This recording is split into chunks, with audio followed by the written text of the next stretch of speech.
দিনটা আমাদের খুব ভালোই কাটবে। আর সোনমার্গে আমরা এখনো আছি। তো দেখতেই পাচ্ছেন আমরা এখনো সোনমার্গে আছি। কিন্তু আমরা কিছুক্ষণ পরে চলে যাব। তো দেখতে, দেখতে আমাদের কিন্তু রান্নাবান্না হয়েই এসছে। বাজার করার দায়িত্ব আমার।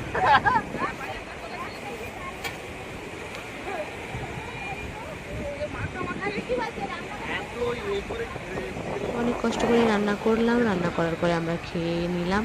খেয়ে দিয়ে কিন্তু আমরা এবারে এখান থেকে আরেকটু উপরে যাব। সেখানে আরো সুন্দর এবারে জায়গা। না না তো না সবাই খেয়ে টেয়ে নিলাম। একদম নদীর ধারে ঠান্ডা, ঠান্ডা হাওয়া লাগছিল। কারণ সময়টা অনেকটা হয়ে গেছিল।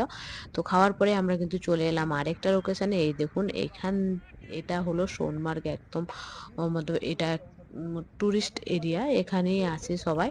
আর আরো একটা কথা বলি এইখান থেকে কিন্তু আর কিছুটা গেলে কিন্তু আমরা কিন্তু অমরনাথ যে যায় সেই ওই দেখুন ওই যে দেখা যাচ্ছে পাহাড়ের ওই পিঠে চলে গেলে কিন্তু ওখান লাগবে থেকে দেখো আমরা অমরনাথ যাত্রা খোলা ঘোড়া না শুরু করি। সেগুলো নিয়ে পুরো বরফ আছে দেখতে পাচ্ছ।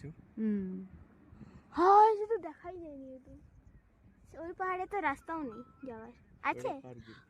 তো ওখানে অমরনাথ যাওয়ার রাস্তা যেতে আছে? কিন্তু দুটো রাস্তা আছে। একটা হলো বালটাল দিয়ে আর একটা পেহেলগাঁও দিয়ে। আর এখন আমরা যেটা এখানে আছি এখান থেকে কিন্তু আমরা বালটাল হয়ে অমরনাথ যেতে পারি। আর আমি গিয়েছিলাম একবার। তো আমরা এখান থেকেই গিয়েছিলাম। আর এই দেখুন আমার মামাকে দেখুন আমার মামা কি করছে এখানে পাহাড়ে একদম উঁচু থেকে। এই দেখুন ভিডিও করছে এই দেখুন। আর তারপরে আমরা সবাই মিলে একটু ফটোশুট করে নিলাম। সবাই বসেছিলাম কিছুক্ষণ। তারপরে প্রচন্ড ঠান্ডা লাগছিল। তো আমরা এবারে বাড়ি মানে ফিরে যাব হোটেলের দিকে।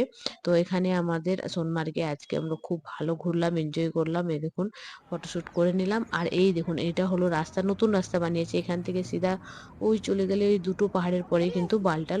ওখান থেকে আবার কিন্তু হেঁটে যেতে হয় অমরনাথ যেতে গেলে। তো এই রাস্তা দিয়েই কিন্তু যেতে হয়। আর চাইলে এখানে হোটেল নিয়ে থাকতেও পারেন কিন্তু প্রচন্ড ঠান্ডা লাগছিল। তো আমরা ওখান থেকে বেরিয়ে আমরা যেখানে শ্রীনগরে রুম নিয়েছি সেখানে আমরা চলে যাব।